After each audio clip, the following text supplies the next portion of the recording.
தொடர்ந்து நாம் தமிழர் கட்சியின் கொள்கை பரப்பு செயலாளர் ஜெயசீலன் அவர்கள்.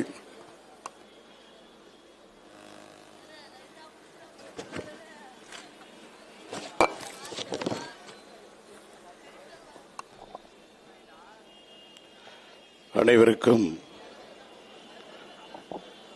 வணக்கம்.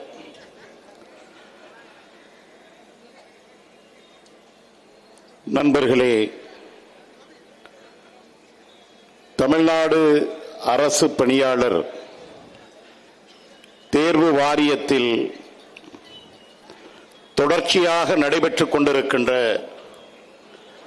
முறைகேடுகளை கண்டித்து நடைபெறுகின்ற இந்த மாபெரும் பொதுக்கூட்டத்தில் எத்தனையோ கருத்துக்களை எனக்கு முன்பாக முன்வைத்து சென்றிருக்கின்றார்கள். எல்லா மாநிலத்திலும், இந்திய ஒன்றியத்தில் இருக்கின்ற எல்லா மாநிலத்திலும் மாநில தேர்தல் ஆணையத்தை போலவே அரசு தேர்வு பணியாளர் வாரியம் இருக்கின்றது, ஆணையம் இருக்கின்றது ஒவ்வொரு மாநிலத்திலும். அந்தந்த மண்ணின் மைந்தர்களை மட்டும்தான் ஒவ்வொரு மாநிலத்திலும் வேலையில், அரசு வேலையில் அமர்த்துகின்றார்கள். 2016 ஆண்டு ஐயா OPS அவர்கள் நிதியமைச்சராக இருக்கின்ற பொழுது TNBC அமைப்பில் ஒரு சட்ட திருத்தத்தை சட்டமன்றத்தில் கொண்டு வந்தார்கள். தமிழ்நாட்டு அரசு பணியாளர் தேர்வில் இனி தமிழ்நாட்டு தமிழர்கள் மட்டுமல்ல, இந்தியாவில் இருக்கின்ற எல்லா மாநிலத்தை சார்ந்தவர்களும் தமிழ்நாட்டு அரசு பணிக்கு நீங்கள் வந்து தேர்வு எழுதலாம் என்கின்ற ஒரு சட்ட திருத்தத்தை 2016 ஆண்டு அன்றைக்கு அதிமுக அரசு கொண்டு வந்தது. அதே ஆண்டில் நவம்பர் மாதம் அன்றைக்கு தேர்வு வாரியத்தின் ஆணையராக இருந்த விஜயகுமார் அவர்கள்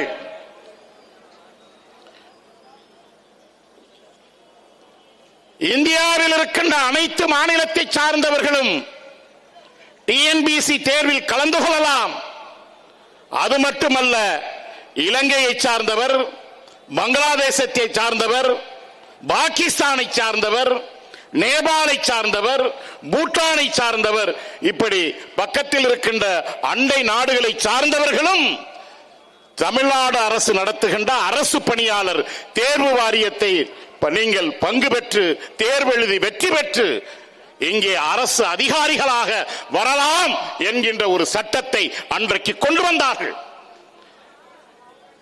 இன்றைக்கு இருக்கின்றார் முத்துவேல் ஸ்டாலின் அவர்கள் முதலமைச்சர்.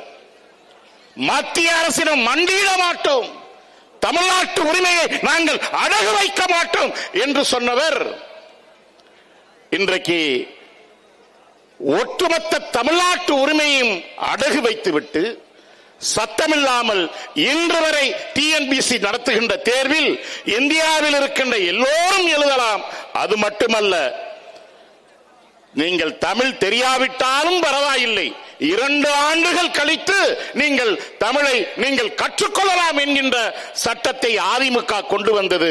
இன்றைக்கு அதை திமுக நடைமுறைப்படுத்திக் கொண்டிருக்கின்றது. எவ்வளவு பெரிய மோசடி என்று பாருங்கள்.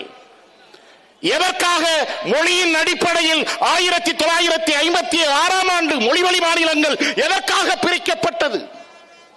கேரள மாநிலம் கேரள மலையாளிகளுக்கென்றால், ஆந்திர மாநிலம் தெலுங்கருக்கென்றால், கன்னட மாநிலம் கன்னடக்கென்றால், தமிழ்நாடு தமிழருக்கென்று நாம் தமிழர் முழங்குகின்றது. எனவேதான் எனக்கு முன்பாக பேசிய நண்பர் கூட பதிவு செய்தார், இந்த TNBC என்கின்ற இந்த ஆணையத்தை சீர்திருத்தம் செய்ய வேண்டும் என்று. திராவிட கட்சிகளை தமிழ்நாட்டிலிருந்து விரட்டி அடிக்காமல், அகற்றாமல் ஒருபோதும் நீங்கள் தமிழ்நாட்டை மட்டுமல்ல எந்த ஆணையத்தையும் நீங்கள் சீர்திருத்த முடியாது. அதற்கு ஒரே தீர்வு, நாம் தமிழர் அதிகாரத்திற்கு வர வேண்டிய காலத்தின் கட்டாயம் இது. திமுகவிற்கும் அதிமுகவிற்கும் கொள்கை அளவில் என்ன வேறுபாடு? ரெண்டும் ஒன்றுதான். ரெண்டும் ஒன்றுதான். காசு, பணம், துட்டு, மணி மணி மணி, அவ்வளவுதான். இதுதான் ரெண்டு கட்சிக்கும். காங்கிரசுக்கும் பிஜேபிக்கும் என்ன வேறுபாடு? Collection, commission, election, corruption. இதுதான் அவர்களுடைய கொள்கை. இதை கூட்டணி வைத்துக் கொண்டுதான் தமிழர்களை ஏமாற்றி பிழைப்பதற்காக இவர்கள் புதிய புதிய திட்டங்களை கொண்டு வருவதாக வாயிலேயே வடை சுட்டுக் கொண்டிருக்கின்றார்கள். எங்கள் அண்ணன் 234 தொகுதிகளிலும் சட்டமன்ற தொகுதியில் வேட்பாளரை நிறுத்தி இருக்கின்றார். நேர்மையானவர் அதிகாரத்திற்கு வர வேண்டும். இந்த ஆணையத்திற்கு நேர்மையானவர்கள் வந்தால்தான் சரி செய்ய முடியும், ஊழலை சரி செய்ய முடியும், முறைகேட்டை சரி செய்ய முடியும் என்று எல்லோரும் சொல்கின்றார்கள். 2017ஆம் ஆண்டு நடந்த டிஎன்பிஎஸ்சி தேர்வு, அந்த தேர்வில் ஆசிரியர் தேர்வு வாரியம் நடத்துகின்ற அதில் வெற்றி பெற்றவர்களுடைய பட்டியல் வருகின்றது.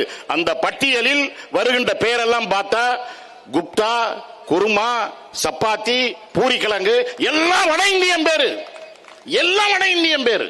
2017 இந்த லட்சணம் என்றால் 2019ஆம் ஆண்டு தமிழ்நாடு மின்சார வாரியம் நடத்திய தேர்வு பட்டியல் வெளியே வருகின்றது. அதில் 39 பேர் வெற்றி பெறுகின்றான். எந்த மாநிலத்தை சார்ந்தவன்? கேரளா, ஆந்திரா, உத்தரப்பிரதேசம், பீகார். எங்கே வேலை பார்க்க? தமிழ்நாடு டிஎன்இபியில் வேலை பார்ப்பதற்கு மாத சம்பளம் எவ்வளவு? 50,000 ரூபாய் சம்பளம். தேர்வு பெற்றவன் 39 பேர் வெளிமாநிலத்தை சார்ந்தவன். அதில் 29 பேர் பக்கத்தில் இருக்கின்ற ஆந்திரத்தை சேர்ந்த தெலுங்கை தாய்மொழியாக கொண்டவர்கள். அப்ப டிஎன்பிஎஸ்சி எதற்கு மொழியின் அடிப்படையில் இந்த மாநிலம், எதற்காக மொழியின் அடிப்படையில் இந்த மாநிலம் பிரிக்கப்பட்டது? எதற்காக?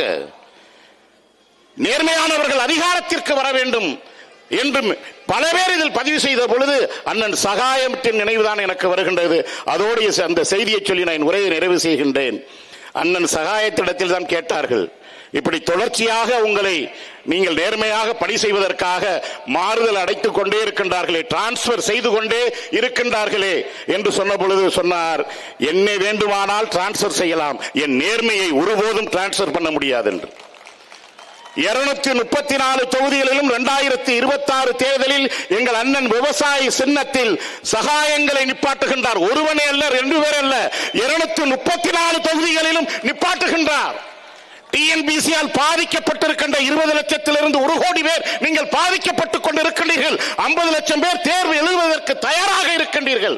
உங்களுக்கு அரசு பணி என்பது கனவென்றால் 234 தொகுதிகளிலும் நேர்மையாகவும் உண்மையாகவும் இருக்கின்ற பிள்ளைகளுக்கு நீங்கள் வாக்கு செலுத்த வேண்டிய சின்னம் விவசாயி சின்னம்.